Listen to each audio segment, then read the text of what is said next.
Welcome to this video. In this video, I'll show you how you can join a class using LPU portal for a particular day. And in order to do that, you need to have a browser. And if you are using Windows-based laptop or Android phone, then you can go with Chrome browser.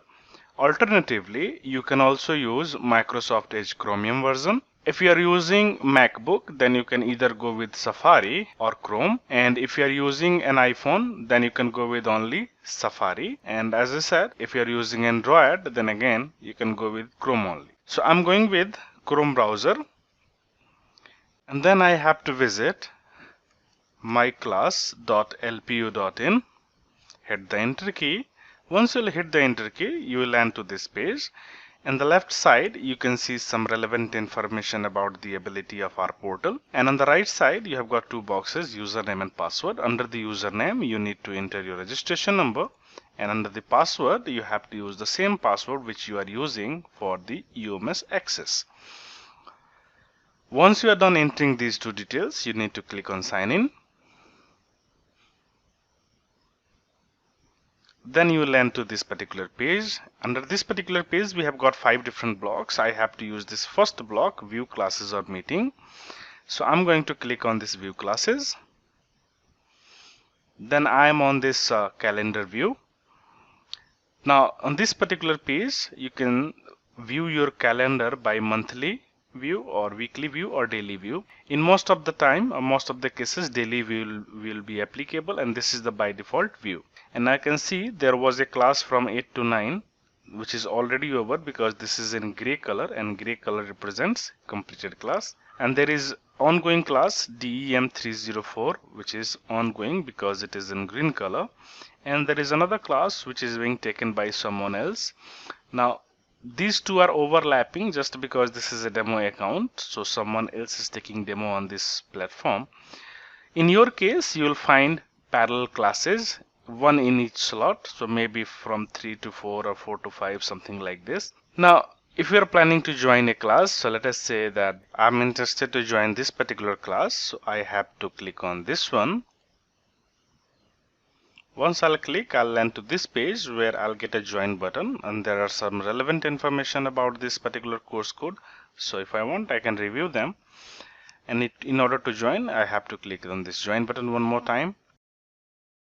When you'll visit this portal, you'll find that you are being connected automatically from the second instance onward. But if you'll try to log in for the very first time, then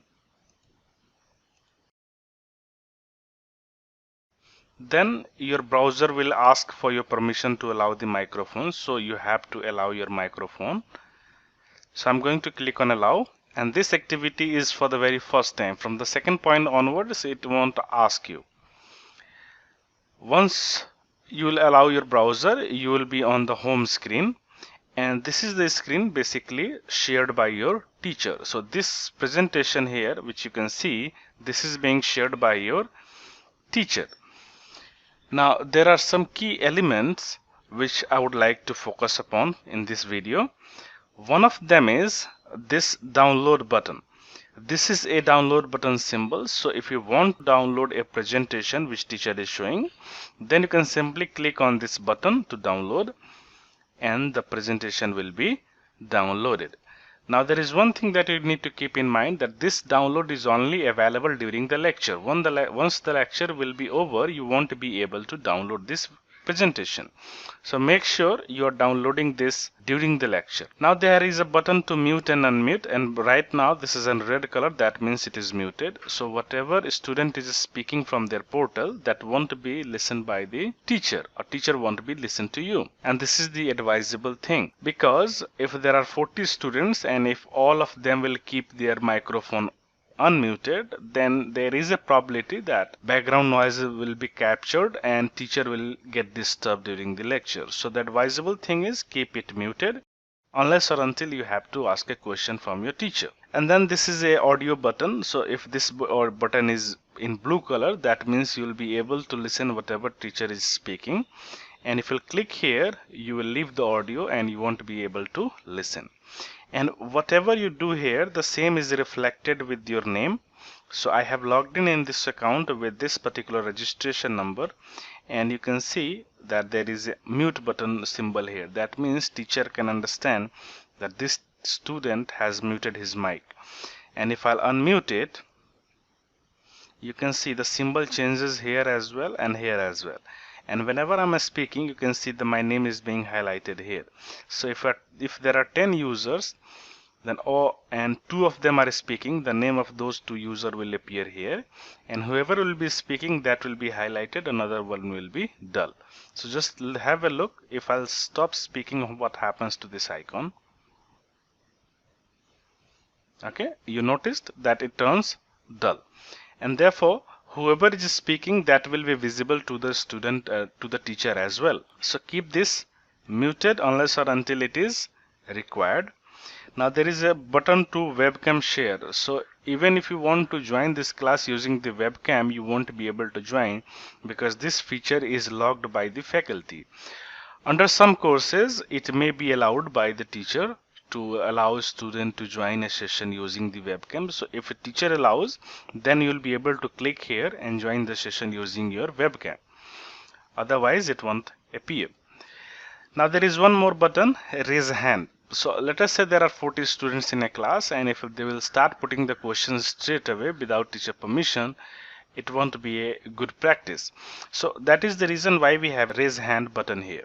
So what it does is, if you'll click here, raise, there will be a raise hand icon in front of your name, and teacher will identify that yes, this student has some query, and when he is delivering, he will stop his delivery and then ask you to go ahead and ask your question, and then you need to click on this unmute button, speak, and then again mute it. So this is a good practice, and this is generally what we recommend in order to communicate with your teacher. Now there is a button to go for the full screen. So if you want to make this presentation full screen, you can click here and you can go full screen.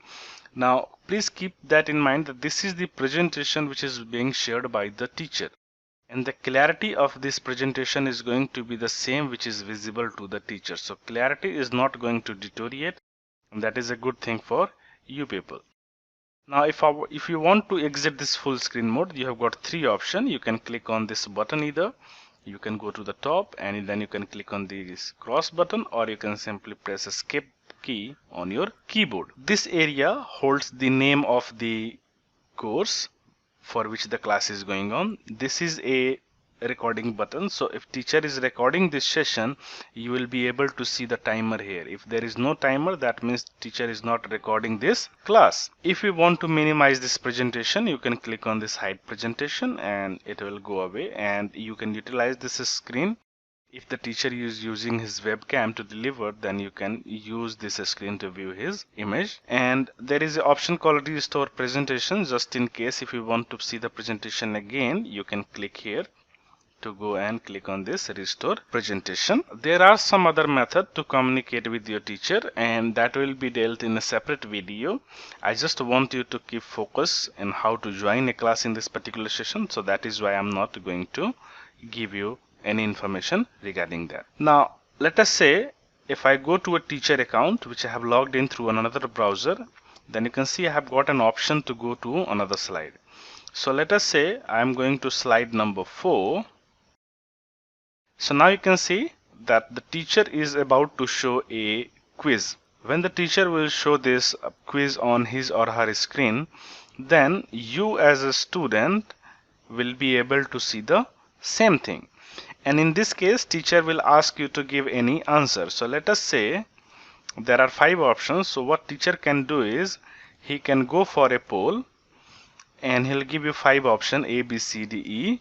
And the moment he'll give you this option, you will be able to see those 5 polling options. So let us say for this particular question, the answer is E. So you have to click on this E option. And once you'll click on this E option, teacher will be able to see. So let me go to the teacher account, and you can see that one student has answered E, and there is only one student, and this is the name of the student who has given the response. Now since there are 2 participants only, this one is the teacher and this one is the student, So that is why we have got the 100% polling. Otherwise, whoever student will not participate, the name of those student will be listed here. Okay, so and if the teacher wants, he can publish the result as well by clicking on this publish polling result. And once he'll do that, and then you'll come back to the student account again, you'll be able to see what is the result of this particular quiz, and you can get an idea whether your response was correct or not. So since I gave E as a correct option, and teacher can generally point out that yes, from even his side, this is the correct answer. Okay, so this is another way to interact with which teacher will be using to interact you during the classes. Now once I'm done attending these classes, and let us say it's time for me to join another class, I can go to the option, I'll go to leave meeting, I'll click on OK, and then I'll be redirected to the calendar again.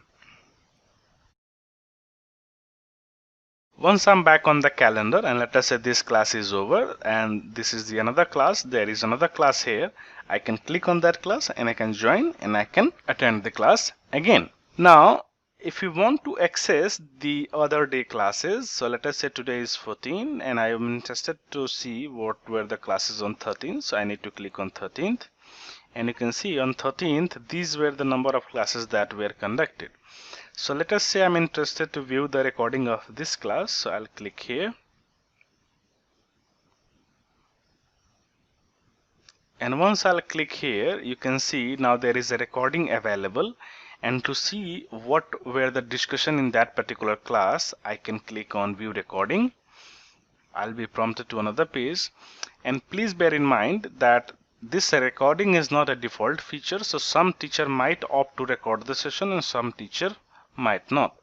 So depending upon their preference, this video recording will be available.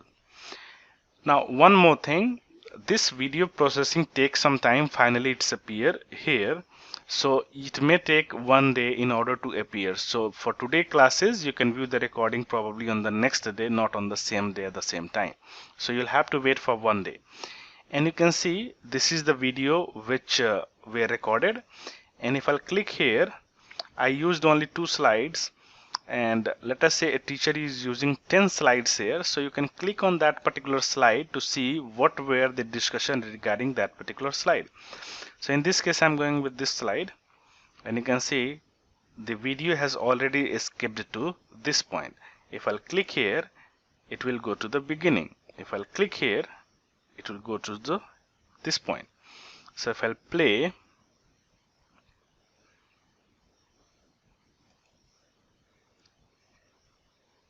okay, you can see playback is there. Maybe sound was muted, so you are not able to hear anything, but you can see, you can view the playback of the recording as well. So this is how you view a recording of a particular class. Once you are done viewing this, you can always click on this cross button and then close this. So this is how you join a class, and these are some tools to view your calendar differently. You can play with it to see how they look like and which format you like better, and depending upon your liking, you can set this calendar view.